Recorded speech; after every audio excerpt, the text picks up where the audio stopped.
students, how are you? I hope you are fine and enjoying the video. But in this video we start the new unit 3 economic reform since 1991। बेटा ये बहुत important unit है क्योंकि इसमें से अगर आप लोग बात करेंगे तो 12 मार्क्स का जो ये यूनिट है इसमें से आप लोगों का 12 मार्क्स का बोला गया है जिसमें development experience and economic reforms हैं। तो ये 12 मार्क्स के इसमें से एक क्वेश्चन बनेगा ही बनेगा। तो आपने यहाँ पर इकोनॉमिक रिफॉर्म्स 1991 में ये तो आप लोगों को मालूम है कि LPG पॉलिसी का इंट्रोड्यूस हुआ था, लेकिन why should we introduce this policy, why were economic reform introduce, इस वाली वीडियो में मैं आज आपको यही समझाऊंगी पॉइंट्स के थ्रू और थोड़ी सी बैकग्राउंड रेफरेंस के थ्रू। बट अगर आप लोगों ने अभी तक इस चैनल को सब्सक्राइब नहीं किया है तो प्लीज़ सब्सक्राइब द चैनल और फिर इसकी वीडियोस आप यहाँ से प्रीवियस वीडियो भी देख सकते हैं प्रीवियस चैप्टर की। तो सबसे पहले बेटे हमारे पास आप लोगों को मालूम है कि 1947 में हम लोगों को कॉलोनियल यानी कि ब्रिटिश एम्पायर से आज़ादी मिली थी। उस समय हमारी इकॉनमी बिल्कुल स्टैग्नेंट और बैकवर्ड थी और ये जो हम लोगों ने जहाँ तक हम लोग पहुँचे तो उस समय तक हमारी इकॉनमी की इतनी ज़्यादा ग्रोथ नहीं हुई थी जितनी की होनी चाहिए थी।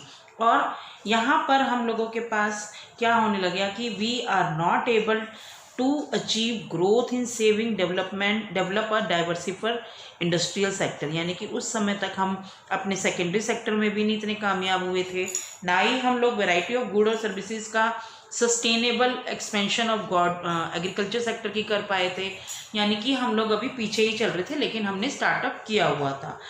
1991 में बेटा India met with an economic crisis relating to external डेप्ट। एक्सटर्नल डेप्ट में वो फंसता गया, यानी कि उसकी इतनी बुरी हालत हो गई थी कि वो अपनी रीपेमेंट्स यानी कि जो उसने बाहर से बोरोड किया हुआ था लोन वगैरह उनकी रीपेमेंट नहीं कर पाती थी क्योंकि उसके पास फॉरेन एक्सचेंज रिजर्व नहीं थी। और यहाँ पर क्या होता था कि हम लोग अभी भी कुछ एक गुड्स को इंपोर्ट करते थे जैसे पेट्रोल वगैरह, उनके भी हम लोग पैसे नहीं दे पा रहे थे और जिससे कि गवर्नमेंट को एक न्यू इंट्रोड्यूस करनी चली पॉलिसी।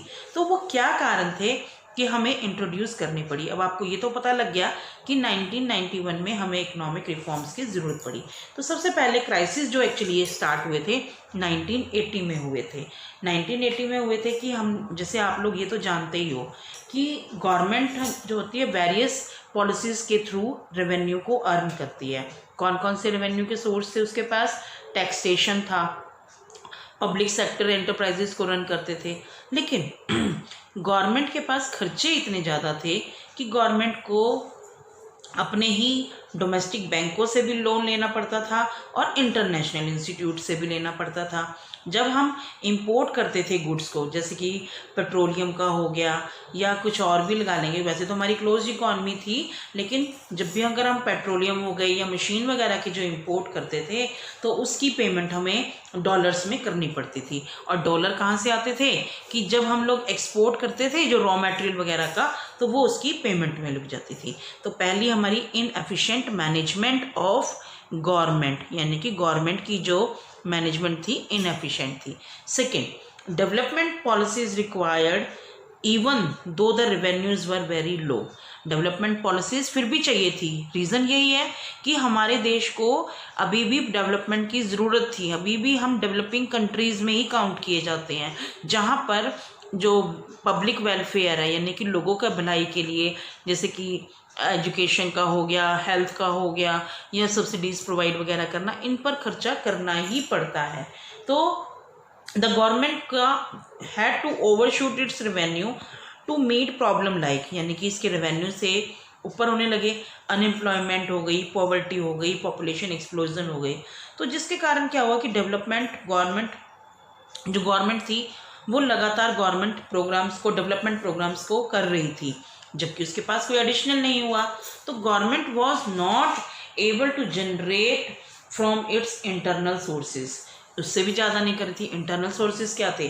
टैक्सेस थे, जहाँ पर उसकी इनकम का मैक्सिमम जो the government was spending a large share of its income, source of income उसका टैक्सेस ही थे।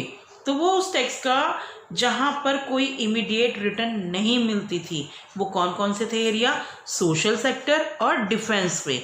सोशल सेक्टर इसलिए सामाजिक भलाई, और डिफेंस अपने आप को दूसरी फॉरेन अटैक से बचाना।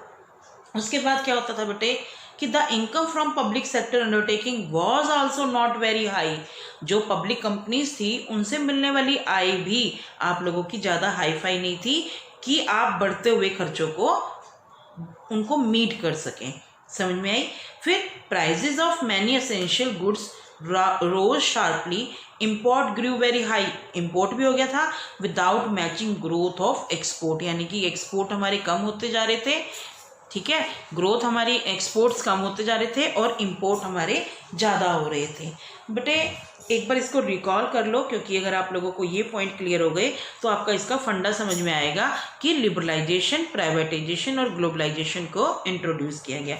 सबसे पहले 1980 के दशक में हमारी इनएफिशिएंट मैनेजमेंट, फिर डेवलपमेंट पॉलिसीज़ को इंट्रोड्यूस करना ज़रूरी था जहाँ पर हमारे पास इतना रेवेन्यू नहीं था। हालांकि जो गवर्नमेंट का सोर्स ऑफ इनकम थी, टैक्सेस थे, तो वो कम थे, क्योंकि गवर्नमेंट को अपने डेवलपमेंट प्रोग्राम सोशल सेक्टर और डिफेंस के लिए, यानी कि अपने बचाव के लिए, यानी कि सेना मिलिट्री पर खर्च करना, मिलिट्री अपॉइंट करना, उनको ट्रेनिंग देना, उनके लिए उनके ये शस्त्र वगैरह जो उनकी होती हैं, बंदूकें वगैरह, ये सारी इन पर खर्च करना।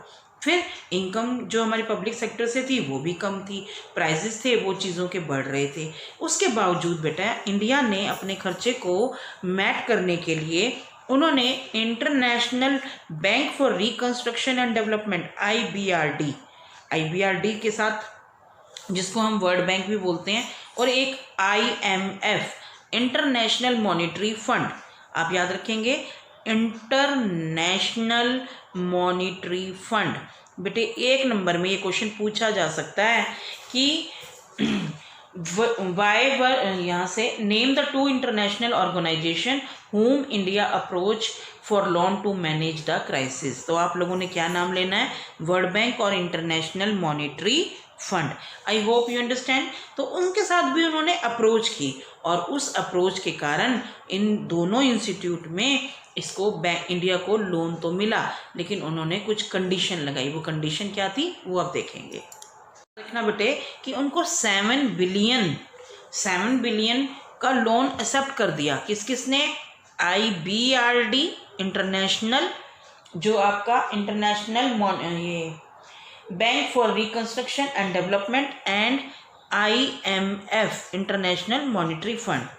ठीक है, उसको लोन तो कर दिया, लेकिन उन्होंने कंडीशन क्या रखी? For availing the loan these international agencies expected India to liberalise means and, यानी कि इतना, जैसे कि इंडिया की 1991 से पहले आपकी क्लोज इकॉनमी थी और इनवर्ड लुकिंग ट्रेड स्ट्रैटेजी, जो कि मैंने प्रीवियस वीडियो में आपको बताई है। तो फिर इंडिया को लिबरलाइज होने के लिए कहा, and open up economic by removing restriction on private sector. कहते हैं अपनी इकॉनमी को भी खोलो, ओपन इकॉनमी करो, और पब्लिक सेक्टर के साथ जो रिस्ट्रिक्शंस आपने प्राइवेट सेक्टर पर लगाई हुई हैं उनको रिड्यूस करो। Reducing the role of government in many areas and remove the trade restrictions between India and other countries.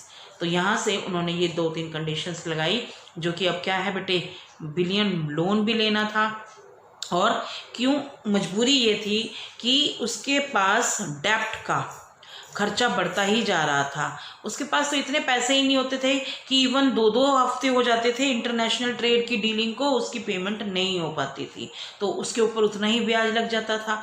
ब्याज लगता था तो वो फिर और दुगना हो जाता था, तो वो एक तरह से डेप्ट ट्रैप्ट में फंसता गया। अब यहाँ पर वो कहता है कि ये पॉलिसी जो LPG, लिबरलाइजेशन, प्राइवेटाइजेशन और ग्लोबलाइजेशन, इसकी थ्रस्ट क्यों पड़ी? The thrust of the policy was toward creating, क्यों जरूरत पड़ी? अब तो मैंने आपको कहानी बता दी। अब कि मोर कंपटीशन हो एनवायरनमेंट में इन इकॉनमी, और बैरियर्स को रिमूव किया जाए, barriers to entry and growth of the firm. यहाँ पे ये थ्रस्ट का मतलब बहुत ज़्यादा अर्जेंटली रिक्वायर्ड था इन पॉलिसीज़ के थ्रू कि कम्पिटिटिव एनवायरनमेंट में वो स्टेबल हो सके, रिमूव करे उनको और एंट्री को ग्रोथ और एंट्री को उनको बैरियर को रिमूव कर दे। बट इस पॉलिसीज़ को सेट करने के लिए क्लासिफाइड किया गया इनटू टू ग्रुप्स। कौन कौन से? Stabilisation measures and structural reform. बेटा यहाँ पर स्टेबलाइजेशन मेजर्स हैं, मेजर्स हमेशा शॉर्ट टर्म होते हैं और रिफॉर्म फॉर लॉन्ग टर्म। तो इनका मीनिंग क्या है वो देखिए। Stabilisation measures are short term measure, short term हो गए, इंटेंडेड टू करेक्ट द, किस लिए, क्या मेन मकसद था? To correct the balance of payment position and to bring inflation under control. Inflation का मतलब क्या होता है कि प्रोडक्शन तो उतनी रहती है लेकिन उसके दाम बढ़ जाते हैं। दाम रीज़न क्या होता है कि आपको प्रोडक्शन डिमांड ज़्यादा हो रही है लेकिन आप उतनी आउटपुट को प्रोड्यूस नहीं कर रहे।